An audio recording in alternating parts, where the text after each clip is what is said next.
Going to take a look back now at the campaign over the past 3 weeks through David Dimbleby's eyes before he left for Sidcup tonight. Mr. Heath called this election on the issue of who governs the country, and in a few hours' time he'll have his answer. But as he waits for it, is he confident that the issues that he chose to fight on are the ones the electorate accepted as important? It started well enough with Mrs. Thatcher demonstrating cabinet solidarity on the issue of extremism. I think in the unions and in the students' unions and perhaps too in the parliamentary party itself, on the whole there has seemed to have been an increasing number of very left-wingers. Now, certainly I believe this is true in the unions.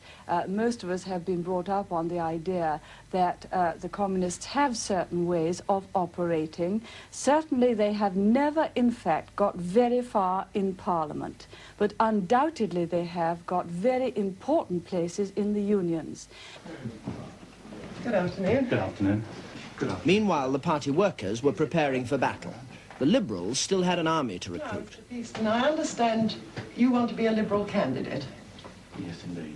Each day's campaigning began with press conferences at the three-party headquarters. Visitors to the Liberals conference found that a disembodied Mr. Thorpe had remained in his marginal North Devon constituency and was beamed to metropolitan journalists via closed-circuit television. With the mechanics sorted out, the next question was, what was the election to be about? The Conservatives had made their position clear, but Mr. Wilson would have none of it. He chose to make his major issue prices, and within a few days, with the publication of the Retail Price Index, clearly felt his choice was vindicated. The campaign took off. This man has got the country's priorities all wrong.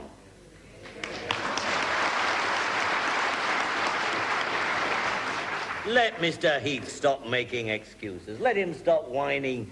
It's not my fault the prices are going up or the mortgage interest rates. Please, sir, it wasn't me. Let him call off his search for whipping boys and scapegoats among trade unionists. Let him tell the facts to the British people and admit the responsibility. Mr. Heath was unperturbed by Mr. Wilson's wrath. He discovered an ally, one of the few new faces in the campaign, a butcher from Perry Bar, Birmingham, who told him that people weren't grateful enough when prices eventually did go down. We happen, the butcher and I, to agree on the same philosophy. The butcher is Mr. Richard Islip, who manages a shop at King's Standing. He says that meat prices have fallen by about 7 pence a pound in the past 2 weeks, but complains that customers don't seem very grateful. Most of them don't take any notice. It's just, you know, one of those things, a price is a price, whether it's up or down, but the moment it goes up, they complain about it. But they don't congratulate you when it goes down? Oh, no. Definitely not. It wasn't just the party leaders, though, who were slugging it out. Some of the more prominent politicians were very busy defending marginal seats. Mr. Robert Carr had to race round his constituency of Carshalton in Surrey, trying to whip up support. His Liberal opponent, a Mrs. Hester Smallbone, responded by marching round singing pop songs. If we'd win Sutton Carshalton, we should be in a position to form a government, and actually I'm thrilled at the thought of a Liberal government, and I hope I'll be a member of it. This is tremendous. What would you like to do if you became a member? I have to ask Jeremy Thorpe that question. At the end of week 2, all eyes were suddenly focused on the Liberals, who, far from being squeezed out, as the two main parties had hoped, seemed to be gaining ground daily. This morning at their press conferences, Mr. Heath said that the new Liberal voters were all coming from the Labour Party, and Mr. Wilson said that they were all coming from the Conservative Party. I know where they're coming from. They are coming from the people. Then the campaign took an odd turn. It was revealed to the pay board that the miners were apparently worse off compared with other workers in industry than had originally been thought. Their comparative pay had been differently calculated and included, the board was told, payments that were left out of calculations for other workers. Could it be that Mr. Heath's crisis election was, after all, unnecessary? The news of the blunder over the miners' pay claim has now sunk in. The nation now knows the truth. More revelations today. The nation now knows that the 3-day week was never necessary. Mr. Wilson said at different times today there had been a simple error, a serious arithmetical error, and that figures were seriously wrong, and that the country is bewildered and confused. In fact, he knows perfectly well that there has been no error of any kind. The figures used were in the same October analysis and on the same basis as he himself used in his government when he was Prime Minister. I think it is absolutely staggering, particularly when it is an issue upon which the government indicated it was necessary to have a general election.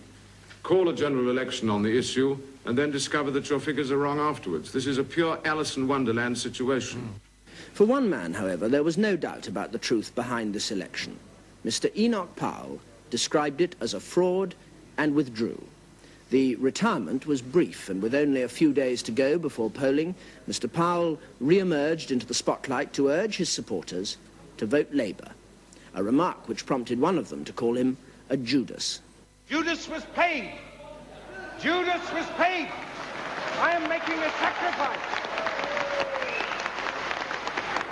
A brief look at the shortest election campaign since the war. To end with, let's hear again from someone who found the whole thing dreadfully inconvenient.